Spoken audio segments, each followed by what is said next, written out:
Hello, everyone, and welcome to Hutch's Garage for episode 11 of my 1954 International Harvester Farmall Super MTA tractor restoration. In this episode, I will show how to remove the piston sleeves and how to remove the valves, the keepers, and the springs from the cylinder head.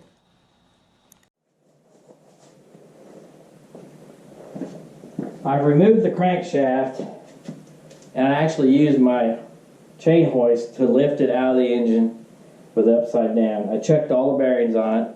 They were standard bearings for the mains, like the connecting rods. There was some wear, but I think most of that wear was in the bearings. I'm going to polish the journals down, and I believe I can get by with standard bearings because the clearances are just a hair over the maximum of 0.003. Some of them measured 0.0035 in that area. So that's what I'm going to do, is polish it up and probably use standard bearings. The pistons actually look pretty good too after I pulled them out. Now what I want to do is pull the sleeves. I had a puck made that would fit the sleeve such that it would get the inner part of the sleeve, this diameter here at the bottom, and also be small enough, in other words less than 4.25 inches, to slide up the block area where the sleeve goes without scoring that. I went ahead and broke it loose and I pulled it up this far, so it does work. I'm using a 3/4 inch threaded rod. I've got the pulling nut here, and I've got a nut on the bottom of the puck. I can show the picture of the puck later someplace else. And then I've got a double net up here because I'm doing this by myself. I don't have help. So I rigged this up to pull it up. It has to be at least more than 10 inches because this sleeve from top to bottom is 10 inches, and it may take effort all the way, I don't know. But anyway, that's where I've got it. This is a large 10-inch channel iron that I've got here with a 3/4 inch hole in it. And the wrench I'm using is 1/8 for this 3/4 inch nut. It's not fine thread, it's coarse thread, but it's working. I'll show you a little bit of pulling it up. It broke free actually fairly easily. So I've got a wrench on top to hold this lock nut, and you'll hear it probably creep a little bit.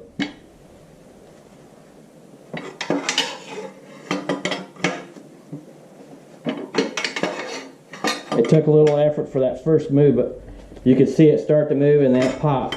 And after that pop, it just started popping every so often. And now it's actually getting pretty easy right now. So that's how you pull the sleeves. That's also the method I'm going to use to put the sleeves back in. What I'll do, this plate here is long enough to go across the bottom of the engine, and I'll pull the sleeves from the top down. This rod's long enough to go and pull it all the way down, so that's what I'm going to do when I put the new sleeves in. Anyway, I want to show you what I'm doing. A friend of mine put this piece of metal on the lathe and turned it down for me. I had a round piece of stock that was probably 4.5 inches in diameter, and he turned it down to 4.25 for the outermost part, and then the inner diameter in there is 4 1/8. So these pistons, like I said before, are 4 1/8 inch pistons, giving you a 281 cubic inch engine, just like the 450 Farmall. Anyway, I'll continue from here and do it off camera. Here are some photos of the sleeve puck. It has been machined to pull and install two different inside diameter sleeves. This first photo shows the side for the standard 4-inch sleeves, and the other side is machined to pull and install the oversized sleeves of 4.125 inches. The outer diameter is a few thousandths less than the block of bore of 4.25 inches.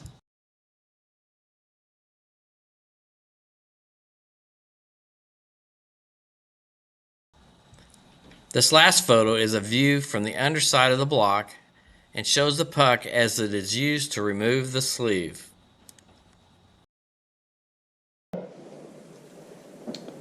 I'm ready to start pulling the number 2 cylinder sleeve. I thought I'd show that process from the beginning. I've set up my 2 posts, my channel iron here with a 3/4 inch hole in it. Here's the nut that's going to be doing the pulling. 2 nuts here are locked together so it'll keep this all thread from turning. And I measured in to get this centered as much as, as good as I could get it. So we use this crescent wrench to hold the locked nuts, keep the thing from turning. And when we first start, it's going to put pressure on there a good amount. And then we'll probably hear it pop once it starts moving. So here we go. There it popped. And that's how you do it. The first sleeve, it took a little bit of effort all the way through. It got just slightly easier all the way to the end, where I could just turn this wrench all the way around. This isn't too bad.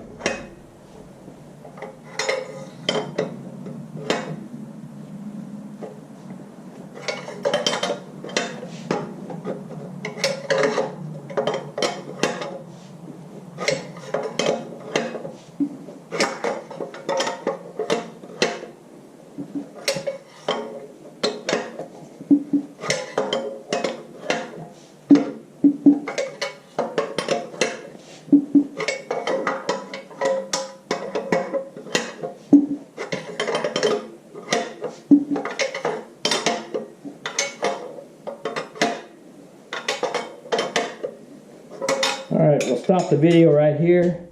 But as you can see, it takes a little bit of effort to get it started, but once it starts, it keeps moving.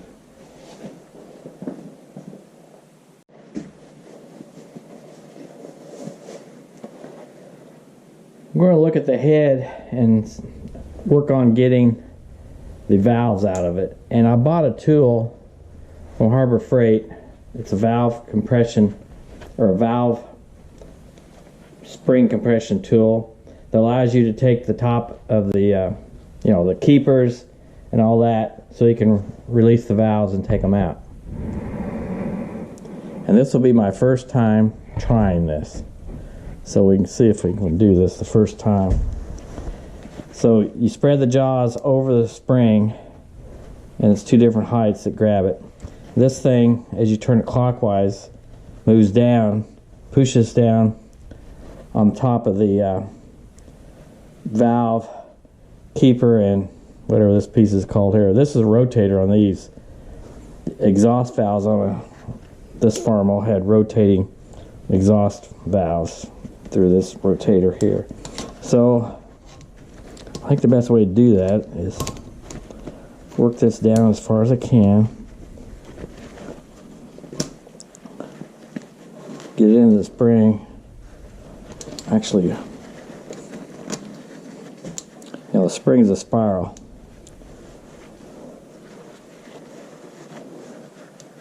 Get this slowed down.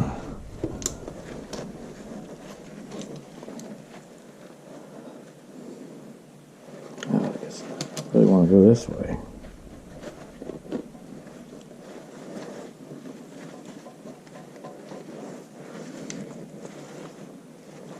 Now let's start squeezing it down. I've got 2 sockets underneath to kind of keep the valves from falling completely out, and that way also I can put a little pressure downward.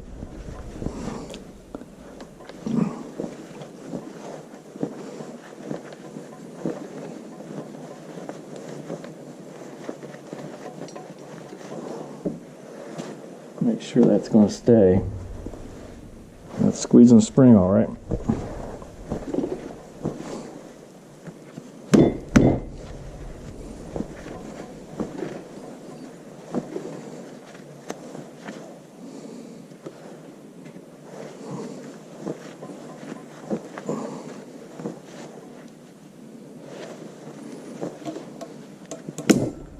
There we go.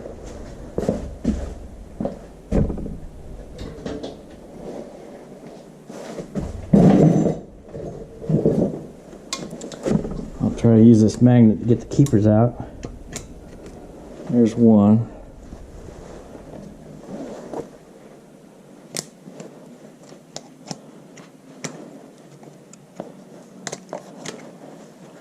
Come on here. There we go.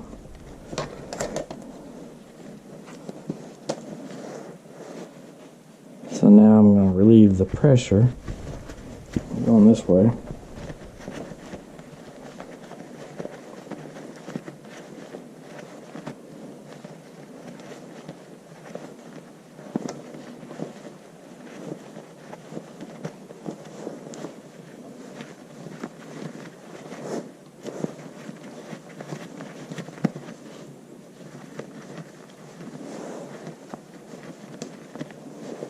That's all the way up.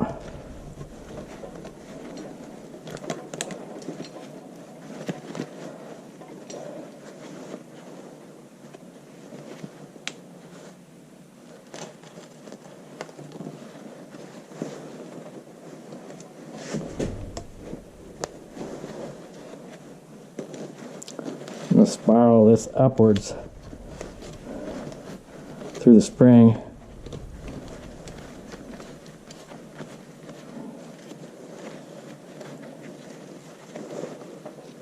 Alright, that one's loose. It does work. There's the valve rotator.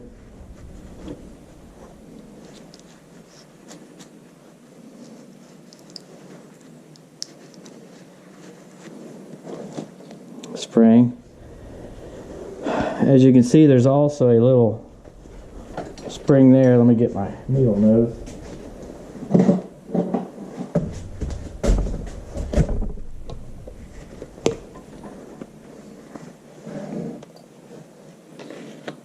There's the valve seal. Now this is the exhaust valve.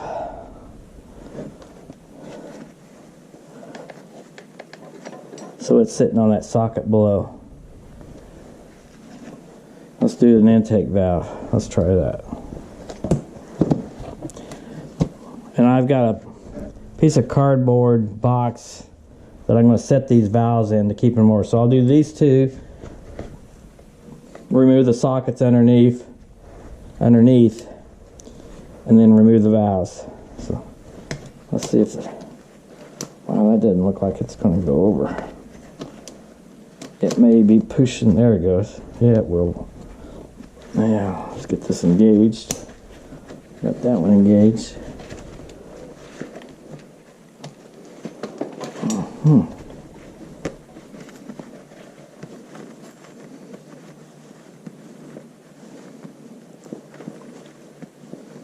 This is the intake valve. It goes exhaust, intake, intake, exhaust, exhaust, intake, intake, exhaust.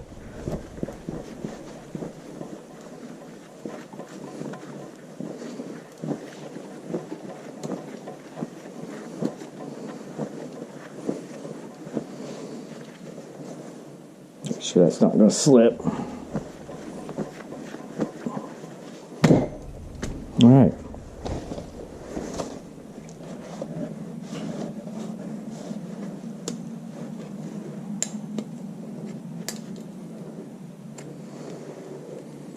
There's a keeper for that.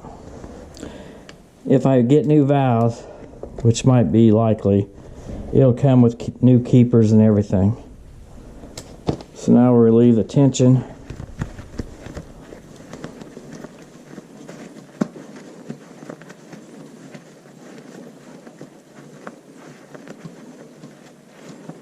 On a car, if you did it on a car to replace the valve seals, all you have to do is put pressure with a hose from the air compressor, keep that valve up, and you can replace the seals.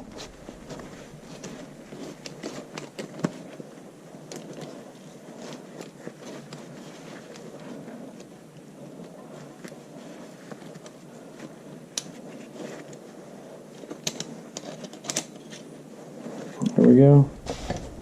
That too has a little clip.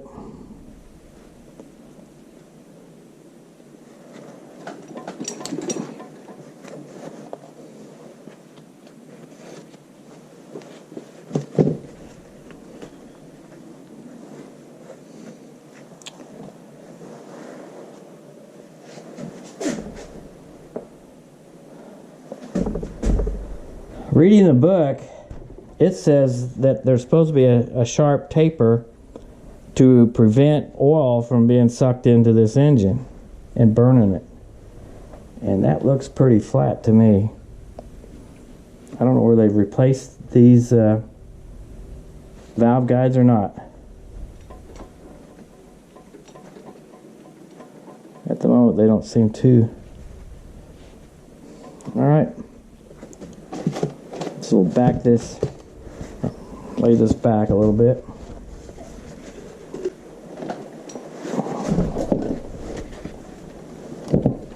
There's my two sockets that held the valves. Here's the intake. Let's see how much play we got.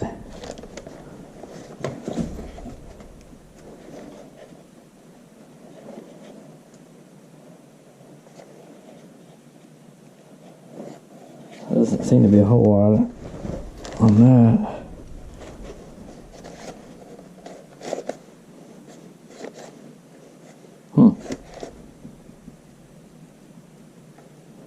Get a little bit. Well, you can tell it's been burning oil. Look how pitted this valve is. That thing needs replaced, in my opinion.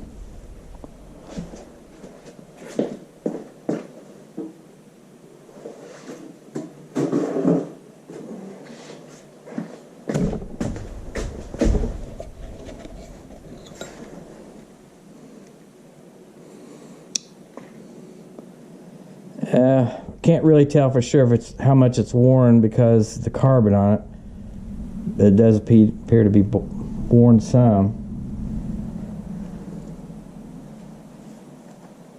Definitely wear on top where the